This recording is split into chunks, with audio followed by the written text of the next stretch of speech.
Well, good afternoon, everyone. Welcome to the second computer literacy seminar for March 2023, presented by the CLS student team. Here we have Kobe and Jasleen. Danielle unfortunately could not make it. My name is Caitlin Moats. I am the IT project manager, go figure with IT. This is a joint collaboration between IT and the Center for Data Science. So today we're going to be talking about defending against cybersecurity attacks and defending against a cyber attack, and I'll turn it over to Kobe. Hello, everyone. Welcome to our second talk on this topic. First time we went over kind of the basics of cybersecurity and what everybody should kind of know, the basics and like protecting yourself in this crazy world nowadays. This is more from a corporate point of view now. Like we're talking about like when you hear about on the news when there's been a cyber attack, this is kind of the steps bigger companies and bigger institutions take to defend theirs. But they can also be applied to small scale businesses or even your personal life. Just it doesn't work in the same way. You have to have kind of a system set up, but I'll explain it as we go through. So to start, we're gonna put down a scenario here. And the scenario here is you're running a medium-sized bank located in Yakima, Washington. Medium-sized meaning it's probably within the state, maybe a couple branches in Oregon, nothing too big. You currently have 5 servers and over 200 various other devices, such as like network, such as your modems, you got your computers, printers, cell phones connected to the company network. You have your different ATM machines, all of them kind of intermingling in that network, working together. You have proper firewall, VPN credential protections, which is essential. So to start, our attack is a DDoS, denial of service, which means that they are first going to make sure that your network goes down. And then it's going to be a penetration attack follow-up, which means that while the network is down, while it's going to be rebooted up, they're going to try and get into the network that way. Typically, you don't see this kind of thing, but sometimes bigger scale events, bigger scale attacks kind of use this double up method where they try to use the more open vulnerabilities such as DDoSing, then they open up to a bigger set of attacks. So then we're going to start with what is the bigger picture here. Here is, I'm sorry, there's a typo there. There are 4 big steps you need to take, not 5. So the big 4 are going to be control the scope of damage. We're going to perform forensic analysis. We're going to execute standard countermeasures, and we're going to perform threat detection and now this is all kind of boring right now, but as we get through this, I'll promise to explain all of this very soon. So starting off, control the scope of the damage. First step of any attack, let's excuse cyber security here, any type of attack, like physical, software, cybersecurity, like you want to minimize the damage. You want to make sure that the least amount of things are hurt, people, machines, anything. So first of all, you want to shut off all unaffected systems. Now, the way you find this out is going to be in some of the later steps, but you want to shut them all off and you want to disconnect your unaffected systems from your infected ones. So why you want to do this is because you don't want this virus or whatever is attacking your network to keep spreading between the devices, because each server has a different purpose.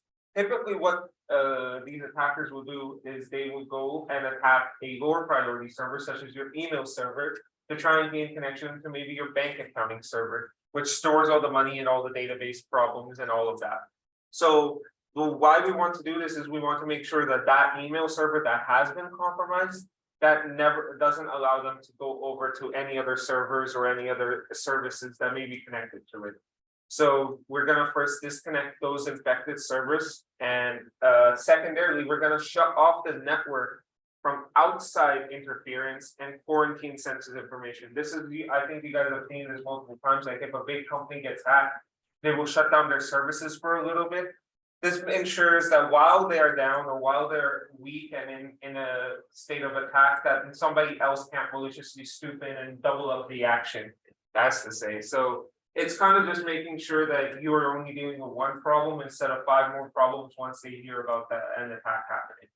So, and then also to control it, you want to physically inspect the location. So as I mentioned in one of our previous talks, physical security is a big part of cybersecurity, because the easiest way to access a given computer is physical. Like right now, if someone were to come up to me, if I left the room and this was my laptop was just here, this is the easiest way to hack my laptop. See, simple and easy.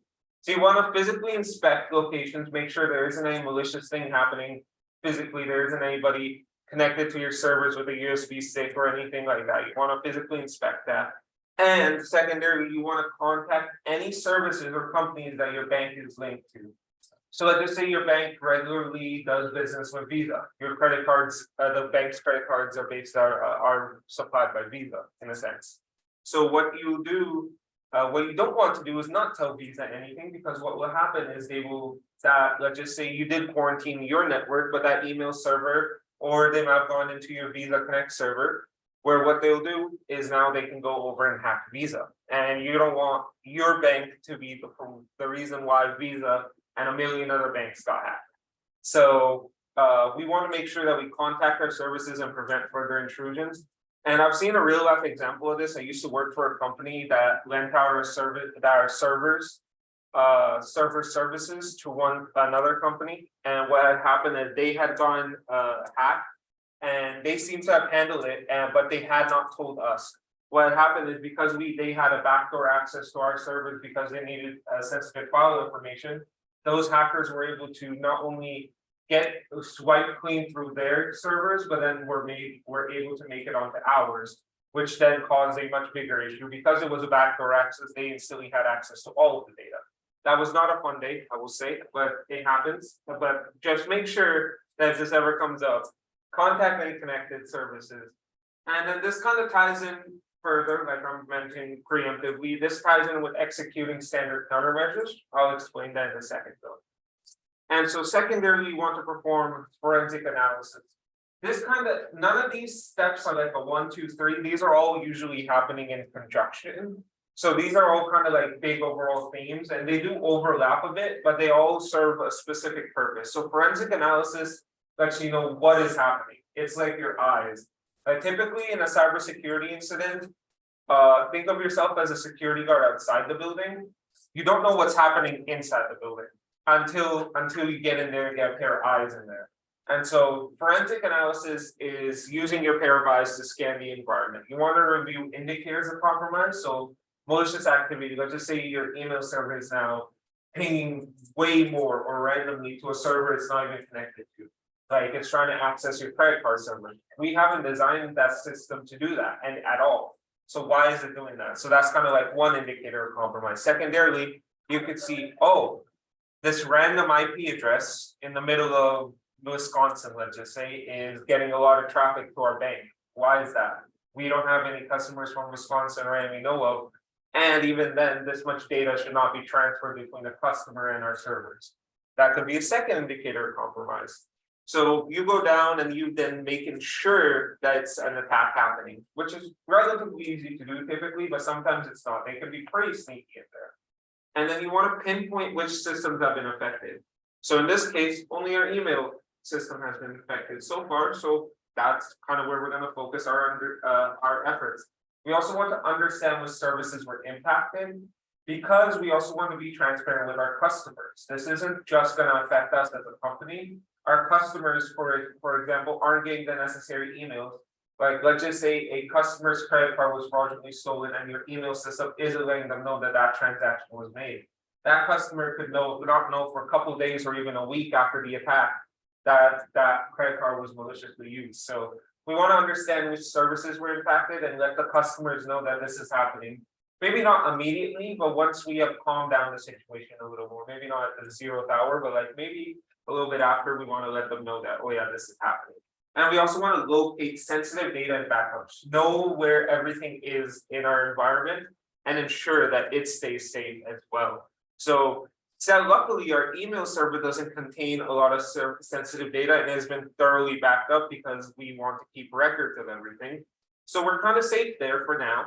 So moving on, we also want to consult a system architecture chart. What that kind of is you will have a kind of like a tree map where it shows connections between servers and it shows connections between your different services.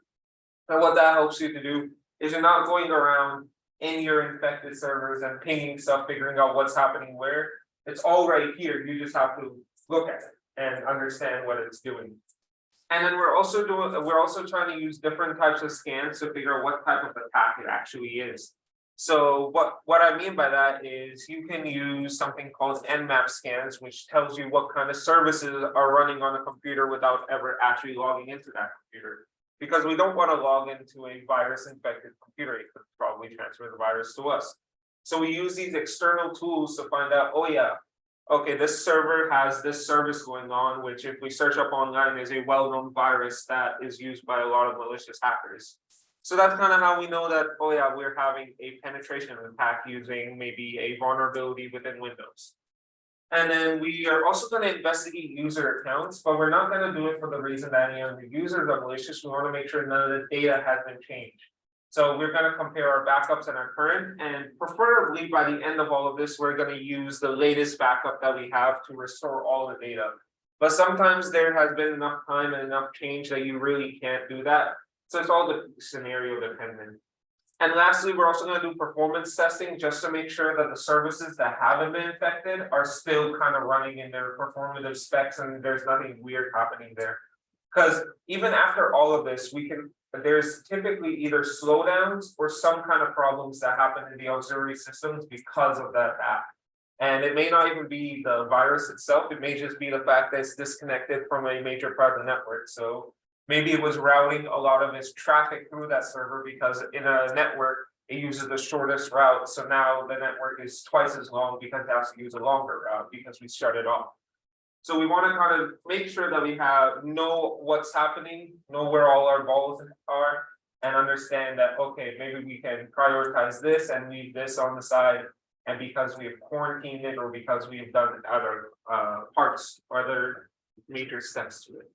And then this is the fun part. To be fair, most of this automating now, but most of this is automated now, but if you are a cybersecurity person, this is kind of where the fun happens because this is where you get to fight back in a little bit. So it's called execute standard countermeasures. So in cybersecurity, the best way to respond to threats sadly is through automation. And to do this, you want to set up and engage automatic cutoffs and encryption. So what this is okay, we have a sensor or we have a set of tools that are running constant scans on the system. Let's say an Nmap scan is running every 10 seconds, is saying that only the allowed services are being run. Now that it sees this malicious service, what it will do is it will first try to cut it out. Sometimes that won't work, sadly. So what then we can do is we can make sure that all of our system data is encrypted very rapidly. And that can be done relatively easily. The only issue is if not set up properly, you may never get access to your data yourself. So it's kind of a double-edged sword, but it's really often set up in this way because because your backups are still in place, you can always access your backups. And those backups are typically off-site and off the network, meaning they have their own separate problems and their own separate, not separate problems, they have their own separate networks that are very much secure compared to like the live service ones. And then so keeping up, we're gonna go and we run more scans across networks, devices, physical locations, but again, this is typically set up automatically. And these are more so scans in the fact of we are scanning for maybe like how many users are on there or what kind of network activity is going on, not more so we're trying to detect the virus. Here we're more so trying to understand, okay, I think it's right now, so if there's a problem we can and then alert the needed company service worker managers and workers. So what these automatic alarms will do maybe is call your phone, call the IT manager's phone or the cybersecurity manager's phone and let them know, oh, there's an attack happening, like wake them up, be a wake up buddy. And lastly, we're going to follow the given cybersecurity policies of the company. Hopefully they're set up well to deal with this type of attack. If they're not, you can typically end up winging it because cybersecurity personnel kind of understand how things are happening. But to stay out of the most trouble and to stay consistent with maybe your insurance or maybe your other policies that you have in place, you want to follow the given procedures and policies. And then lastly, we're going to perform threat detection and hunting. So as you can, from the title, you can see coincides kind of with the previous steps. We already kind of detected the threat in one of the previous steps, but we're going to go deeper into here. our goal here is to neutralize or quarantine the threat until we are safe from it. And this kind of naturally happens, but it also involves testing and dating sometimes. So what I mean by that is we're checking automated logging systems, like from the previous one, we're checking automated logs, we're checking the scans that we run. We're checking the sensors that are there for the systems. And we're also shutting down infected systems. So this is where we actually shut down the infected system. But we're only doing that after we make sure that we have our backups ready. And then the bad guys don't have any data of ours. If they do, when we shut down the system, what they might do is they might be able to either sell that data or use it as ransomware. So we kind of want to make sure that they don't get access to it or they don't have access to the computer itself, because a shutdown can also entail a maybe a shutdown on your end, but underneath the system is still working there. This has happened before where it doesn't output like a display or anything, but the system's still running, doing calculations, trying to hack the rest of the network. So shutting down should only be done once it's kind of been quarantined and data security has been established, along with evidence of the virus, because a lot of companies nowadays have insurance policies that coincide with attacks. So an insurance may pay out a certain amount or be willing to give out a ransom if an attack does happen. So we want to make sure there's evidence of virus so we don't seem to be committing fraud. Nobody wants to commit fraud at home. So that's kind of like the big major steps. But then we also, so I wanted to demo a quick scanning / logging tool here. So we're gonna go switch over to Linux here actually, and I'm gonna demo what is Wireshark. So Wireshark is this utility that allows us to scan the network for incoming data or traffic. So right now I have it paused. So what I'm gonna do is I'm going to clear this capture and I'm gonna start. Kobe, can you either close out of YouTube or make that full screen? I'm gonna use YouTube Okay. in a second. So here we are starting to scan. So now if I go back over to YouTube, you will see this thing kind of go a little crazy here. There you go. Now it's starting to pick up all of the network traffic and everything that I'm doing on YouTube or on Firefox at this moment. And Kali, which is a specific distro, also has some small tools, like in the top right, it shows what you're doing on your network. So I just say I was just sitting here without anything open, which you'll see this thing flatline now. If something was happening there and spiking, I'd know there was a problem. So kind of it's a cool tool that also has built-in things like Wireshark, which is like the industry standard thing to use. You use this to see what's coming into your network, your personal devices network, and what's going out. And I can also go in here and filter. Let's just say I want to filter a certain IP. Let's just say I want to see all of the 10.0.2.15. So all I do is just type that in. And it should be able to help me find it. I may have done that. Give me a second. I am having trouble. Okay.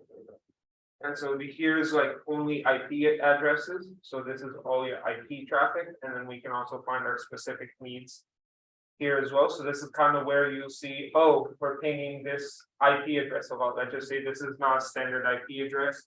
We're pinging that a lot. Oh, that's an issue. So we can kind of see what's happening all across our network, and we can also analyze what we need to do for it.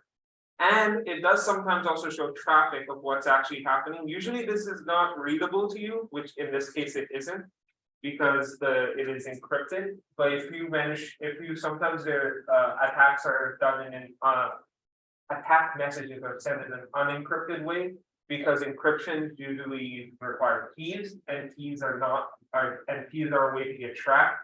So they don't like to do that. So they might just send unencrypted messages over the network.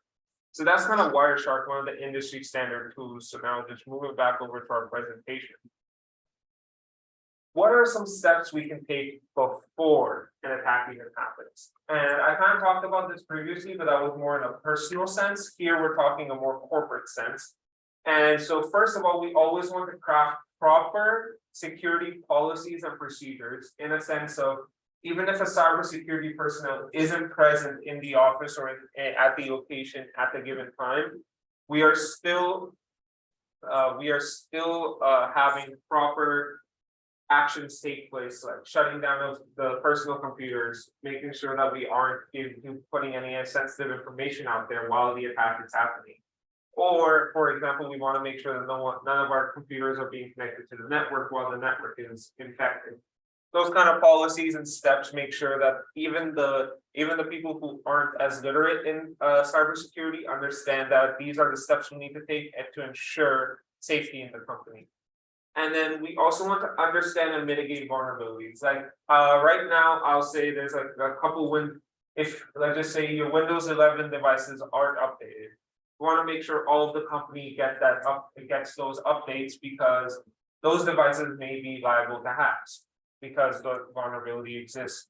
So we want to make sure that happens. Or let's just say our servers are right now on a previous version of Windows, which isn't as safe. We want to make sure those things are updated and brought to the safer standard. And so that's kind of where we want to make sure that we can cut out all possible vulnerabilities or all possible threats to our system. And then we want to understand and limit passive connections to our network and device. Passive connections is this computer sitting right here on the network. It has a certain, so in networking, there's a term called ports. Ports are kind of your channels in and out, and specific things use specific ports. So this has a set of open ports, and any traffic can go through those if crafted properly. So what we will do is, let's just say I was using this device as a server. I would shut off those open ports and only use the ones that I know are used for services. Let's just say YouTube use port 47, and I have a very big YouTube server that uploads our videos, my company's videos, to YouTube automatically. So we want to make sure port 47 is open, but not 48, because 48 may be used to hack our 47. So we kind of want to make sure that we only allow the connections that should be connecting to our device, and that's kind of where limiting passive connections comes in. And another example of this is, for example, I have a printer connected. That printer may be connected to other devices on the network. So we want to make sure that the printer can only receive information, not send information to our critical systems. And that may be another way we can ensure that we are limiting passive connections to our systems. So, okay, I had done it, oops. And here's, so a couple more things. We want to train employees on basic cybersecurity principles and safety. As I mentioned before, those policies come in, but also training comes in. Everybody needs to have a basic understanding. I feel like everybody now in the modern world that interacts with the internet should kind of have one of these presentations kind of presented to them and help them understand that these are the risks. Here's how you can mitigate them. They're relatively simple fixes as well. It isn't too hard to do any of these, and it keeps you much safer and allows you to maintain data security and privacy throughout your life. You want to practice safe standards for hardware access and software access. To be honest, you don't want a random Joe in your company having the admin password to the Windows machine, to your Windows server, just so you can add on Amazon Music to his little computer. And you want to make sure that those things are kept behind lock and key to the proper personnel, so that if they're ever gone out, it's either that personnel's malicious actions or negligence on behalf of the personnel. You can't just blame a 70-year-old man for wanting Amazon Music and leaking your company information accidentally. So we want to practice those kind of safe standards here and make sure that everybody who does have access to the key information understands that they have access to critical information and what they have in their hand. And implementation of that, so we want to implement proper backups, procedures, in case of an attack or outage, kind of like make sure that you have everything safe and set ready to go, and understand that, oh, this is a thing that will happen, not just it's something that will happen. And the question is not if, it's when. So we want to make sure that our procedures and backups are there, just so that if an attack happens, we can always revert back to maybe losing a week of work instead of losing our whole company here. So that's kind of like what you want to do before an attack even happens. And I did not have a chance to make a attack sequence today, sadly. So what I will do as a second tidbit here is I'm gonna say, what do we do after an attack happens? And I'm gonna go off a little freestyle here. After an attack happens, typically you're first gonna contact your agencies, like your insurance agency and your local police stations, or maybe some other entity that allows you to that documents the whole procedure. You're also gonna make sure that all your data is secure, none of it's encrypted, none of it's been accessed by anyone who's not supposed to be accessed. And then finally, when you get all your systems running, you want to make sure that the reason the attack happened, the original vulnerability, is patched / mitigated, because you don't want them coming in for a round 2 this time knowing how you're gonna respond, but you're not knowing how they're gonna respond, because that's just how it goes in the world of cybersecurity. It's kind of like a game of, how do I put this? Maybe goldfish in a sense, goldfish. Kind of like, you kind of gotta understand each other's cards, kind of play the game. Maybe, let's just say you call out a 7, which is like, oh yeah, we shut down all our servers. And they now know that, oh yeah, you're gonna immediately shut down all your servers. So what we're gonna do is we're gonna immediately get into those servers instead of like showing ourselves so early. So it's kind of understanding that, oh yeah, those same group or those same people can attack you again, and they might even try to do it. You just gotta make sure that the way they did it initially is patched, so they do not have easy access again, and they have to figure out another way. And I've heard this happening before, is where there's been multiple attack sequences within weeks of each other happening, and it's by the same group with kind of the same methods, and people just don't learn their lessons. So you want to learn your lessons from an attack. And also afterwards, you can't any attack also is kind of a blessing, because it also lets you know where there's weaknesses in your system. Let's just say an attack happened because somebody had emailed someone their password, and since they got access to the email server, they now know, oh yeah, in this email, this was the password that was sent to from Jerry to Amanda. Let's just say, for example. They're gonna use that password now. Oh, I'm gonna get into their Amanda's or Gary's personal system. And then from there, I'm gonna access the sensitive files, which they have access to because they're in higher positions, and that's kind of their job. They need access to those files. So a simple email that gives away credentials can cause bigger problems at the end of the day. And so it kind of shows where you need training, where you need better protection, and where you need better backups. All of that coinciding to a less serious attack next time, or hopefully no attack, because that's the best world we could live in. But sadly, we don't. We got hackers, and we got people that don't want us to have a nice day. And so that's kind of all I had for today. I know it's kind of short again, but it was fun doing this. It was fun thinking of this topic, and I hope you guys have enjoyed it. Any questions, anybody? All right, well, thank you again, and thank you to everybody who joined via Zoom. We will be having talks in April. We're looking at machine learning is going to be our April talk. So we'll be firming that up later this week and sending out emails, so look out for those. Other than that, enjoy the sunny day. It's supposed to be 60 degrees this afternoon, unprecedented at this time. So have a great day, and we'll see you guys all later.